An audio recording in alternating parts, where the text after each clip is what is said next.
রশিটা নাও, রশিটা নাও, রশিটা নাও। শুভ সকাল আমার প্রিয় বন্ধুরা। কোচবিহার জেলার ছোট্ট একটা গ্রাম থেকে আমি পিঙ্কি আর আমার ব্লগ চ্যানেলে তোমাদেরকে জানাই অনেক অনেক স্বাগত আর অনেক অনেক ভালোবাসা। তো দেখো, ঘুম থেকে উঠেই প্রথম কাজ হলো আমাদের ওই নতুন ঘরটা খুলে দেওয়া। তোমরা তো দেখে বুঝতেই পারছো যে ওই নতুন ঘরে কে থাকে। হ্যাঁ, ও আসছে আমাদের বাড়িতে কালকে। তো জানো না তো, এত কান্নাকাটি করে, এত কান্নাকাটি করে, মানে ওর সামনে দাঁড়িয়ে থাকতে হয়। 2 দিন তো এই অবস্থাতেই গেল।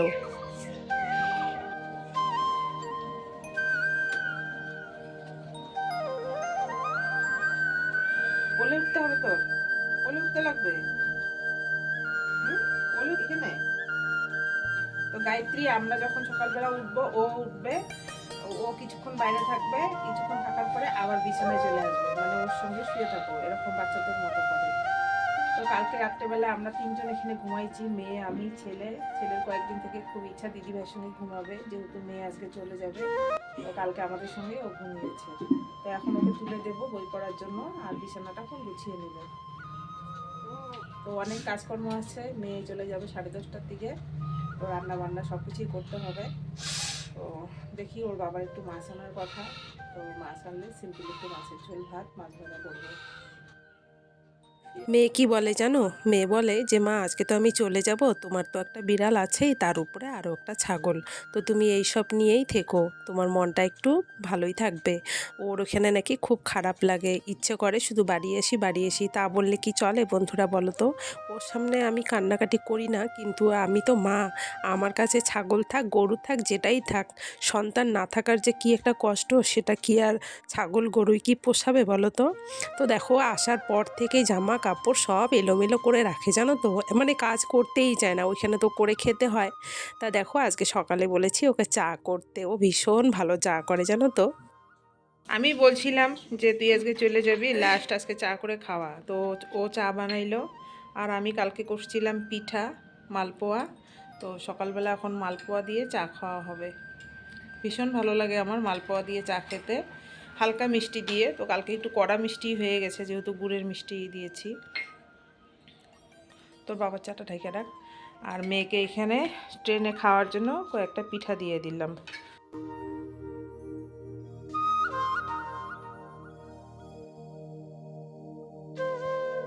তো বন্ধুরা দেখো, এখানে প্রচুর ফুলকপি ছিল, অনেক খাওয়া হয়ে গেছে। তা আজকে মেয়েকে দেবো জন্যেই ওর বাবা এই যে ফুলকপি নিতে আসছে। কয়টা পিএস কুলি দাও ওকে, ফাল্গুন মাসের দিকে খাইতে ভালো লাগে, কাঁচা টমেটো দিয়ে দাও। সাদা হয়ে গেছে তো। আচ্ছা, আর কি দিয়ে নিব বলো?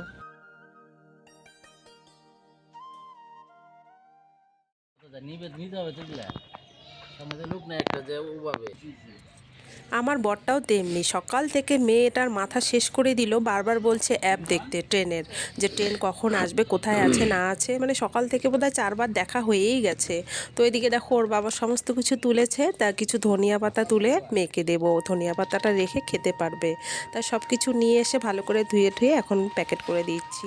খুব ইচ্ছে করছে যে সব কিছুই বেশি এখানে বেশি করে দিলাম দিই, পালং কিন্তু শাক, উপায় নেই। এখানে দিলাম পেঁয়াজ কলি, আর এখানে একটু ধনিয়া পাতা, মটর শাক, আর হচ্ছে ফুলকপি। তো আরও দিতে চাইছি, কিন্তু ওর বাবা আবার না করছে যে এত কিছু দিও না, কারণ ভারী হয়ে যাবে ব্যাগ নেওয়ারও তো বিষয় আছে না, 3টা ব্যাগ হয়ে গেল।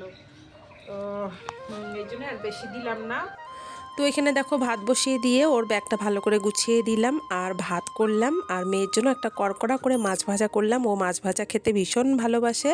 আর তার সাথে সাথে ওর সিম আলু বেগুন দিয়ে মাছের ঝোল খুব প্রিয়, পাতলা করে মাছের ঝোল করেছি। যাবার সময় বারবার করে বলছে, মা মাছের ঝোলটা খুব মিস করছি। তো মায়ের হাতের রান্না অবভিয়াসলি তোমরা বুঝতেই পারছো, মা যেটাই রান্না করুক সেটাই খুব প্রিয় হয় সন্তানের কাছে। তা ভাবলাম যে একটু তরকারি আর ভাত দিয়ে দেই, কিন্তু ওই যে ও নেয় না ভাত।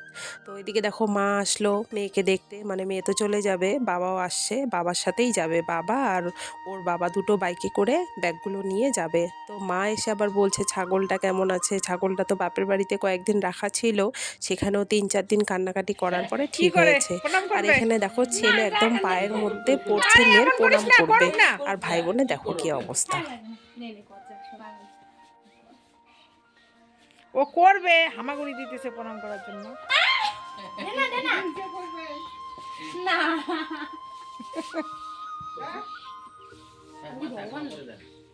না না দেখা ওদের চলো ওই ব্যাগটা দাদা আমি যাই যাও এটা এটা আমার কাছে ছিল দেন এদের মধ্যে।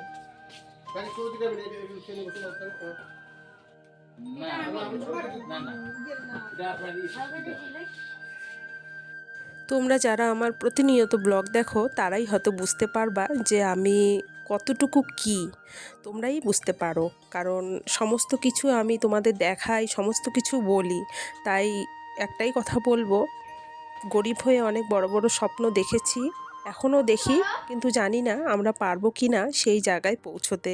মানে মেয়েটাকে আমি ছোটোবেলার থেকেই কখনো ভাবি নাই যে ও মেয়ে মানুষ, সবসময় মনে করেছি ছেলে আর মেয়ে দুটোই সমান। অনেকেই আমাকে অনেক কিছু বলেছে যে মেয়েকে এত দূর পড়াতে হয় না, মেয়েকে উচ্চ মাধ্যমিক পাশ করিয়ে বিয়ে দিয়ে দাও। তাহলে আমি উচ্চ মাধ্যমিক পাশ কেন, তাহলে তো আমি মাধ্যমিক পাশ করিয়ে তো মেয়েকে বিয়ে দিতে পারতাম। এখনই তো অনেক সম্বন্ধ আসে, আমি একটা কথাও শুনি না। আমার কথা হচ্ছে আমি মেয়েকে কষ্ট করে বড় করিয়েছি, আমি মেয়েকে সেই জায়গায় পৌঁছে দেব। তাই নিজের ভালো লাগাগুলোকে বিসর্জন দিয়েছি বন্ধুরা। গরিব হয়ে অনেক বড় বড় স্বপ্ন দেখি মেয়েকে নিয়ে, কারণ খুব কষ্টে মানুষ করেছি। তোমরা হয়তো বুঝতে পারবে, যারা সন্তানকে বাইরে রেখে পড়াশোনা করাচ্ছ, পড়াশোনার যে কত খরচা সেটা একমাত্র তারাই বোঝো। আর যারা বোঝে না, যারা মনে করে যে মেয়েরা ফেলনা, তো তাদেরকেই আমি একটা কথা বলবো, মেয়েরা ফেলনা না, জীবনটা সবারই সমান। তো বন্ধুরা, ভালো লাগলে অবশ্যই একটা লাইক কমেন্ট শেয়ার করে দিও। সবাই তোমরা ভালো থেকো, সুস্থ থেকো। আবারও দেখা হচ্ছে পরবর্তী কোনো ভিডিওতে।